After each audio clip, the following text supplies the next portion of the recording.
Serial حابیل اور قابل کی آنے والی ایپیسوڈ بہت انٹرسٹنگ ہونے والی ہیں۔ آنے والی ایپیسوڈ میں آپ دیکھیں گے کہ رات کا کافی ٹائم ہو چکا ہوتا ہے اور قادر اب حرم کو کال کرتا ہے اور اس سے آئی لو یو بولتا ہے، تو پھر حرم کہتی ہیں کہ تمہیں کیا ہو گیا ہے، تو پھر قادر کہتا ہے کہ میں جانتا ہوں کہ میں تمہارے ایکسپیکٹیشنز پر پورا نہیں اتر سکتا، لیکن پھر بھی میرے دل میں جو بات تھی میں نے تمہیں کہہ دی۔ اب قادر بہت ہی زیادہ خوش ہوتا ہے کیونکہ حرم کا ریئیکشن نارمل ہوتا ہے۔ ناشتے پر قادر خوش دکھائی دے رہا ہوتا ہے تو حارث کو یہ بات ہرگز برداشت نہیں ہوتی۔ حارث اس سے سوال کرنے لگ جاتا ہے اور کہتا ہے کہ تم بلا وجہ خوش دکھائی دے رہے ہو، کیا ریزن ہے؟ پھر قادر کہتا ہے کہ نہیں، میں تو ویسے ہی خوش ہوں۔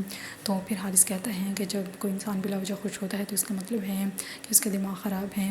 تو پھر قادر کہتا ہے کہ اگر تھوڑی بہت دماغ کی خرابی ہو گئی تو اس میں کیا بڑی بات ہے، اور ویسے بھی میں بہت خوش دکھائی دے رہا ہوں۔ اب قادر کا ابو بھی یہ بات کہہ رہا ہوتا ہے کہ قادر تم تو بہت ہی زیادہ خوش دکھائی دے رہے ہو۔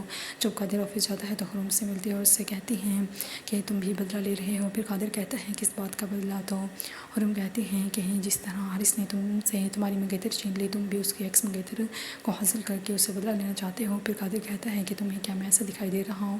تو میں تو ایسا کرنے کا سوچ بھی نہیں سکتا، اور میں تم سے محبت کرتا ہوں۔ حرم بھی اس کی بات سنتی رہ جاتی ہے۔